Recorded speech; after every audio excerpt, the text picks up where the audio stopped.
Hello, everybody. Welcome back to Shenanigans. We have a voting interface. Hopefully, the text is large enough for you to read it. You might have to full screen. I don't know. Our people are numbered. Number 1 is Goal. 2 is Barney. 3 is McBoof. 4 is Benner Batch Cumberdict. 5 is Elijah. 6 is Biff the Beholder. So put a 1 through a 6 in chat so you can vote. And I will have our players, if you have Twitch chat open, please vote through the Twitch chat interface. Well. We are going to pick the top 2 or 3, I haven't decided yet, respondents, and then do a runoff vote between them. So, everybody get to voting. I have a feeling that number 6 will be dominant. Let's also note that this is, these candidates have all been gathered. They've been given a brief introduction in the market square. Shenanigans is temporarily closed, hopefully. I mean, no one's there guarding it, but, whatever. 2 people have already died there today. It's fine. It's fine. The odds of a third, highly unlikely. Right. So there's this big to-do in the town square over all of this.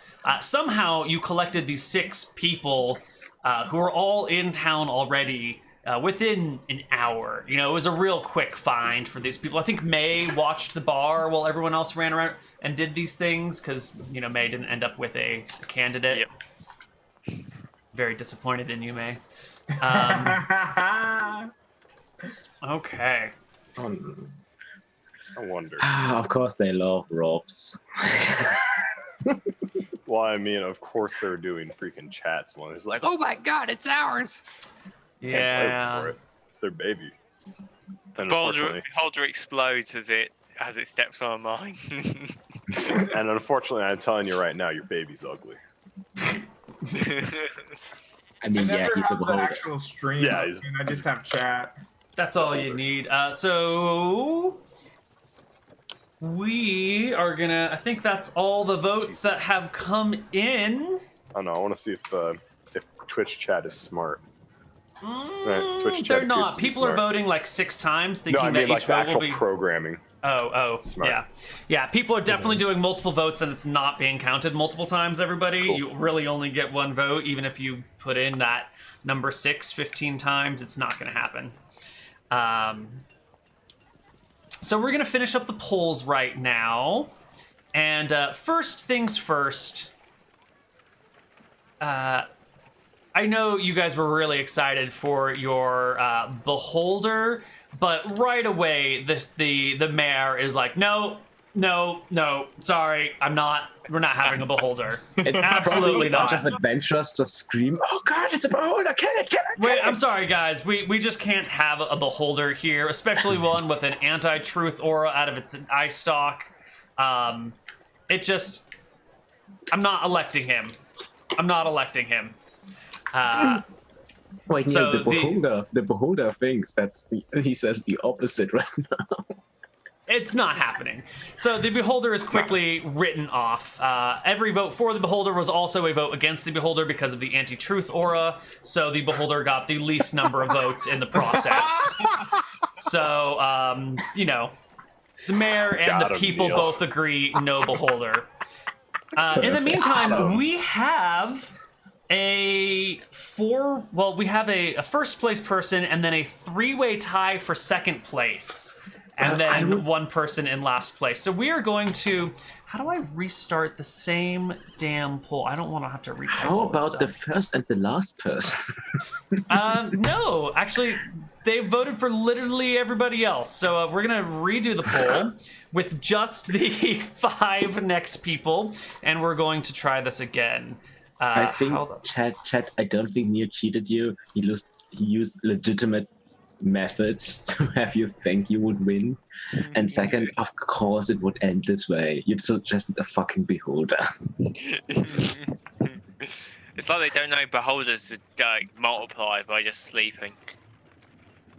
Oh yeah.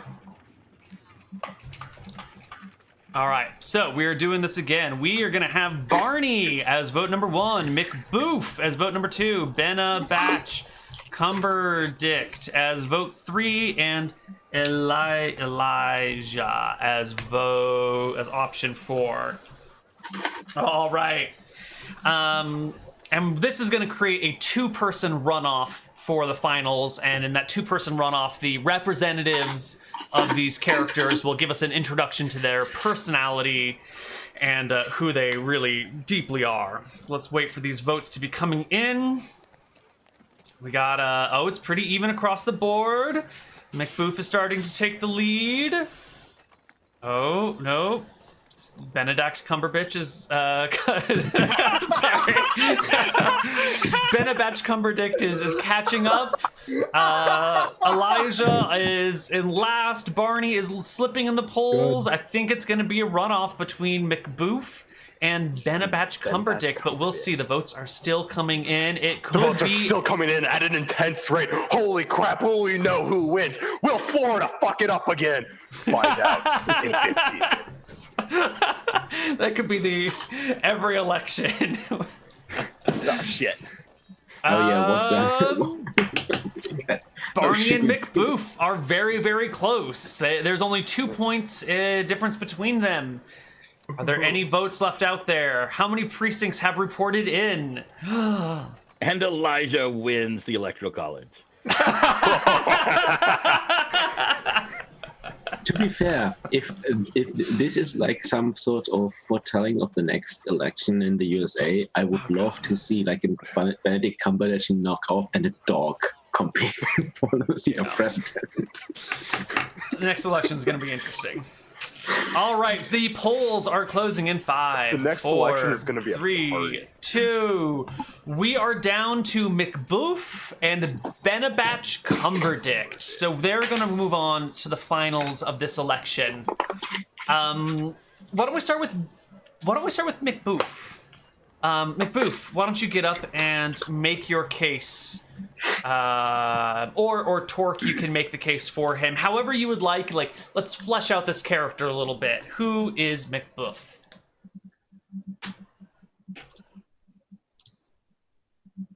Just a sec.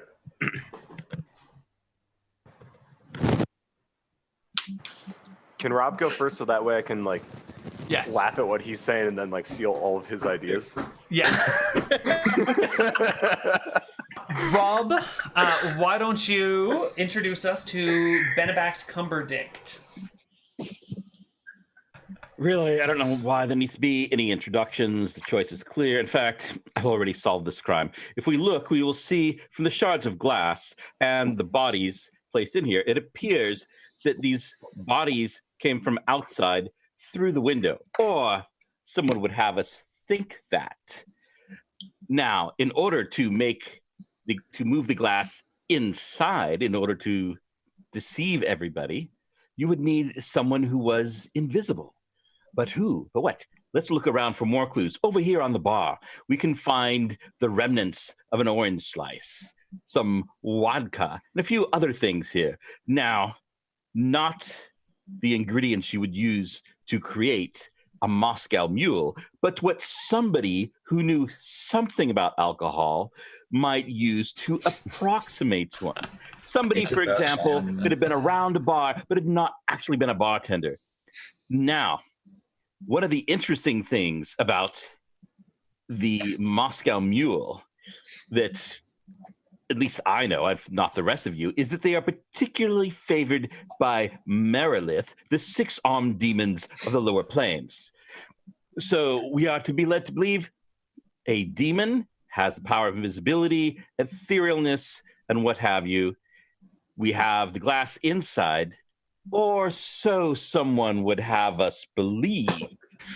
Because rather than cast about for Phantom Merilith, that probably would not be able to get in here without setting off the plot armor, we can look around for somebody who's already here, who satisfies all those preconditions to be able to be invisible, knowledge of, but not expertise in drinking, and a grudge against this very bar.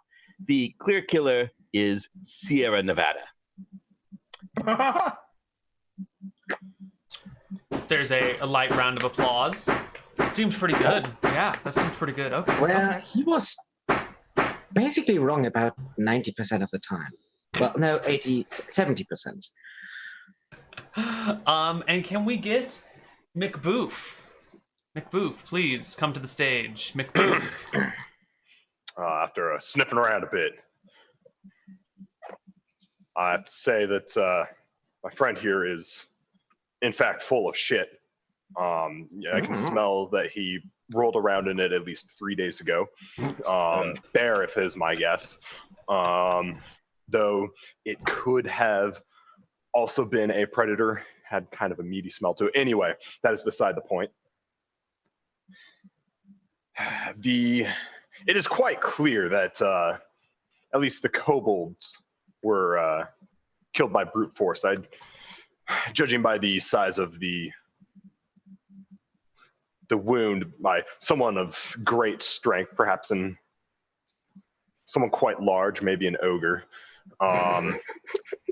It did smell quite foul, and not in the way that a kobold reeks of its cave, but more just unshowering and not believing in personal hygiene.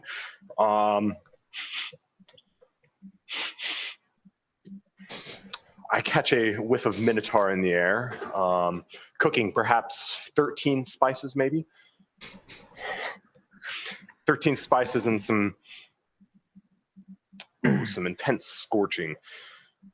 Now, it is a clear blue day, so the scorching could either have been done from magic or a random bolt of lightning from the sky, which still counts as magic. It has that faint whiff of tangerine in the air, which is always hangs around the magical folk.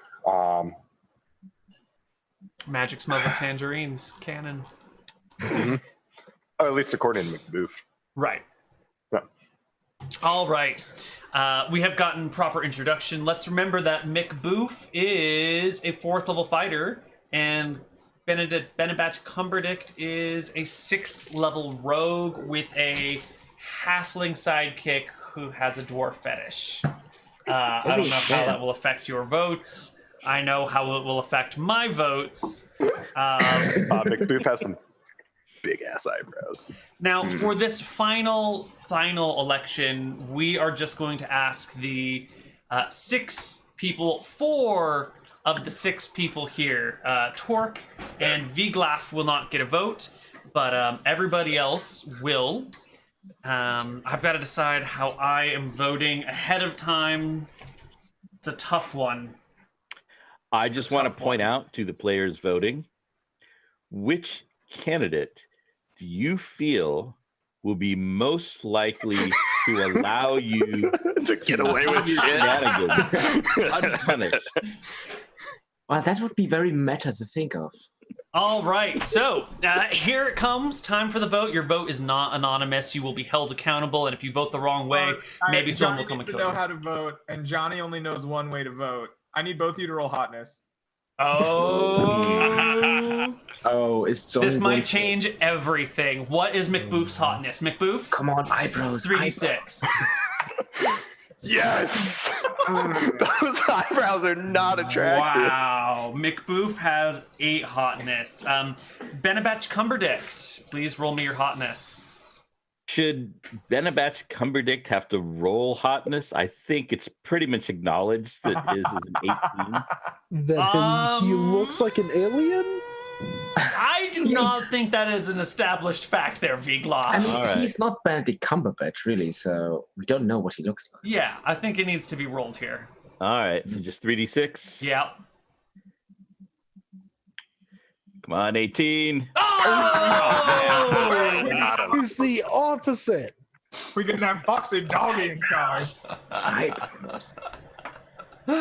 Okay. So on the count of 3, all those voting for McBoof, please raise your hand. In 1, 2, 3. We have 4 votes for McBoof. Oh, wow. Everybody voted for McBoof, and on the count He's of a good 3, boy. vote for Benedict Cumberdict. 1, 2, 3. You've already voted, Guathier. You can't vote twice. No.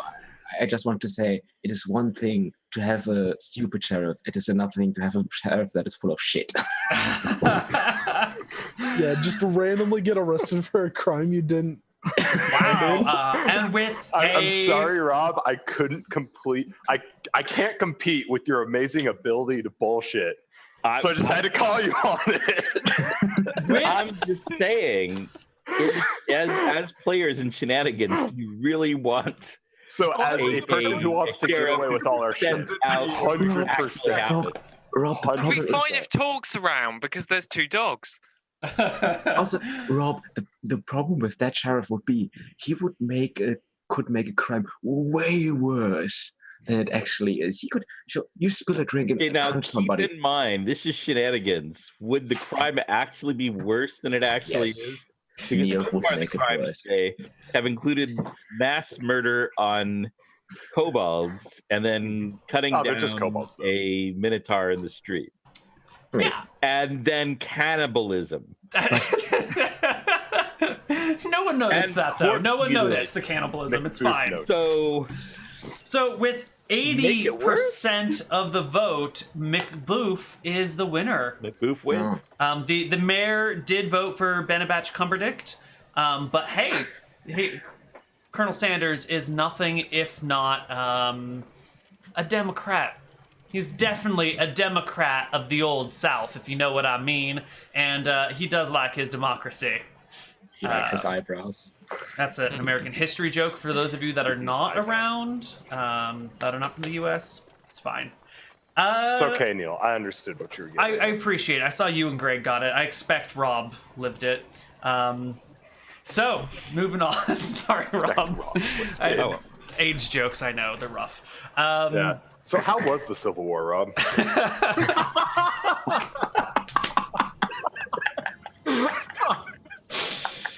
There's so few. Okay, we're moving on. So McBoof will be appointed the new sheriff in town. But that'll happen later. You know, there's the handshakes going around. McBoof goes about smelling everyone's butts. Benabach Cumberdict We do is. the secret doggy handshake. that What's we the learned secret before. doggy handshake? I can't tell you. That's secret. Only Shit. McBooth and I know. Okay. You know, Benabach Cumberdict is going around being like, there was voting fraud. I can smell it. Russia was involved. It's over here, guys. And he's like going off on a trail trying to figure out how the Russians influenced this election. When Russia just doesn't exist. I have to say, I mean, well, we did have a Moscow Mule earlier today. Clearly, That Russia could have just been exists. an accent issue. I have to say, McBoof had my vote when that whatever he is didn't recognize that one of the windows was punched from the inside, not the outside. It's like 2 windows crashed from the outside. My desk glass. Oh yeah, I forgot there was punch. All right. And everyone kind of goes back to Shenanigans. You know, the party heads back there. The voters head back there. Desmond, Lizzie, Borsch, and Layla are all still down by the river having a good time. The bar begins to pick up and get a little bit rowdy as... We have a sheriff party. Yeah, It I mean... involves gratuitous amounts of drinking. Yes. A lot of Berkshire mules go around. Yeah. Yeah. And things are starting to pick up here in the tavern. Let's get our tavern music. A new band has come by. Surprisingly, they're still playing the same song as the last band. And now that you think about it, it seems like every band that comes through Shenanigans only knows the one song. Somehow it doesn't get repetitive, though. Oh yeah, sure. No, it doesn't get repetitive at all. It's not repetitive to me. That's just not surprising. There is only one song. Oh, and what song is that? This one, I always hear it. Okay. No, there are 2 songs. There's another one that I hear when we fight. I don't know what you're talking about. Oh yeah, You might want to get that looked at. I have these, and Gothia kind of puts like 2 buds out of his ears. Yeah, I use them to hear different music. It gets kind of tiring, really. Made in silver. All right. So the bar is picking up. Things are getting excitable. They're getting fun. People are ordering all sorts of drinks here. And let's see what sort of trouble stirs up in the post-election party. I cannot believe we still have an hour of unexplained and unanticipated shenanigans to deal with. I know. It seemed like it took much longer. We have so much time left. It's great. It's fantastic. You can just keep having fun all day. Great. So, can I get the party to make me perception checks? Yes. Yes, Yes. Big Laugh is the best at perceiving. Oh, I got my eye on I'm him. currently occupied with the bar, like serving drinks. Super busy. No time to pay attention. Doreen's looking at the room, but there's someone doing something else that she's currently keeping her eye on. 17, 25, 29, 20, 22. So 29 torque. You're the first one to notice this. The bar has gotten kind of full, as I said. And you notice that there's a pair of characters over by the back door that you didn't really see come in the front door. And while everyone else is like having a good time and socializing and celebrating democracy, these two are kind of whispering together darkly in the corner. There's a short human with a wide-brimmed hat and a heavy can't coat trust short on. people. And a very tall woman with a spaghetti strap dress that is fairly form-fitting and long black hair with a kind of a big bun that hangs down around her shoulders. And the two of them are standing nearby, and she's leaning over a little bit, listening to what he has to say, and they're talking back and forth. And there's something about these two that are just... There's something off about them. You can smell it in the air. I probably I'm taking a whiff. See McBoof over there, he might catch a whiff. Or maybe he's just not here. But I'll nonchalantly just start wandering around the bar with a big mug of ale in my hand. Mm-hmm. Just casually walking around asking people how they're doing, kind of playing not in the nice restaurants though, or at least the manager will come up, hey, how's you guys' meal? Is there anything I can get for you? Something like that, except a lot more informal. It's hey bruh, how you doing? How's the beer? Can we get you more? Stuff Beer like that. is no good. We want vodka. Yeah, sure. Gleb glob. Vodka. Glib Glob comes over, gets the order for vodka, heads over to Guafir. You mean vodka? Vodka, not Yeah, vodka. I said vodka. Yeah. Oh, Glib Glob comes over You and goes, pronounce it the right way. What are you giving him flack about? two vodkas. Oh, excellent. And just boop, pop them down, and then go on to the next table. And I'm probably stalling around these tables, getting a conversation, actually not paying attention to what they say. Probably playing a little more drunk than I am. Just definitely having my own conversation, but really listening to what these people are saying, because they're sketchy people and shenanigans.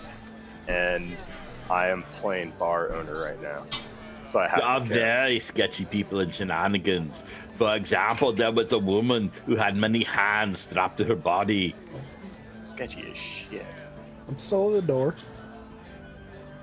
So Torque, you can overhear it, and the woman is saying, Mr. Badenoff, it looks like our work. No, how does that accent work? Hold on. Looks like work is done. Look like work is done, Mr. Badenoff. Shall we go?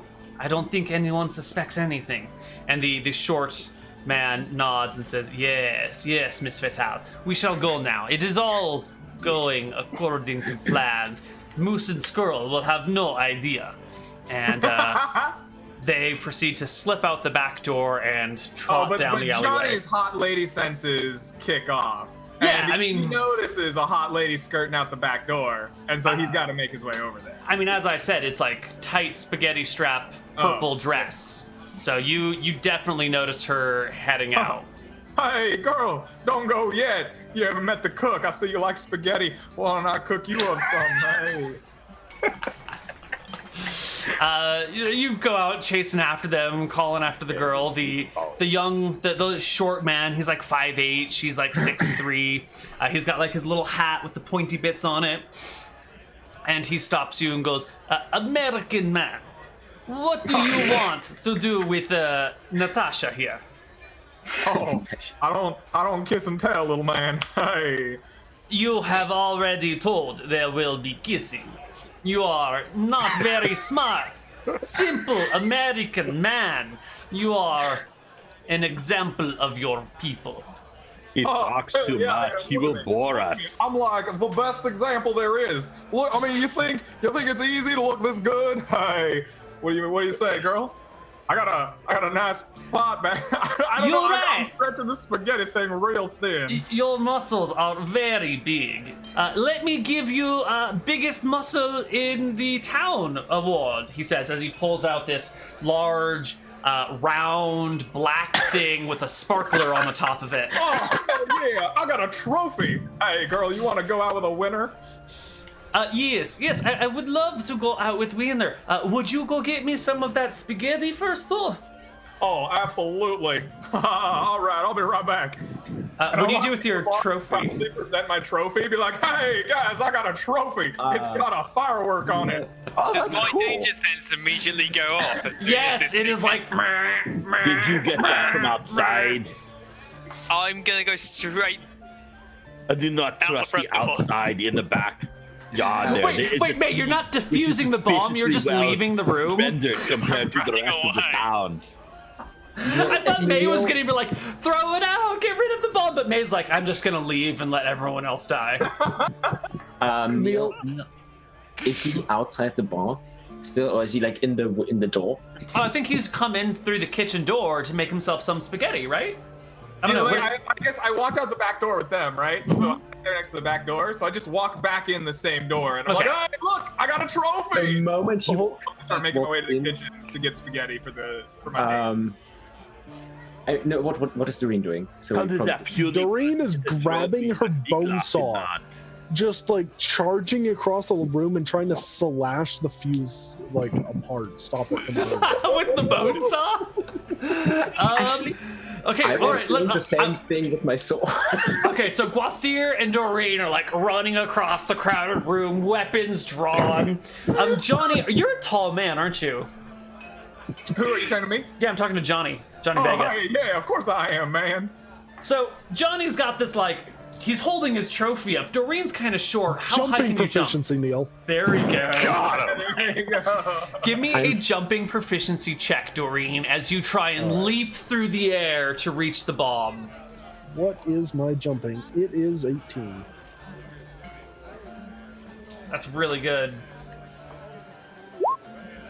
Oh, shit. Yeah, you reach it. Can I get Slam attack dunk rolls that. from both Guathir and Doreen? The target is going to be AC 16 because it's like a called shot against this awkward bomb thing. Oh, hit. Oh, wait. And Guathir? Yeah, it just has to check. Ooh. So Guathir like misses the bomb. You know, there's so many people in the way that you're like you can't get there, and you like do a desperate like reach out as far as you can, and the tip just like barely misses it. Meanwhile, Doreen comes and smashes the thing, missing the wick, but actually like hitting the case of the bomb, which then like knocks backwards out of Johnny's hand into the alleyway behind and goes off with a poof. And there you see kind of toppling, or you hear the toppling sounds of the two Russian agents who were standing by the door waiting to see if the American man would blow up as planned. They'd hit the ground and fall. Most of the people in the explosive award right there. most of the people in the tavern don't even realize what's going on. High tens. And I think with that, we're going to go to our final break. I don't know how we're going to top what we've already done, but we'll figure it out when we come back. See you guys on the other side.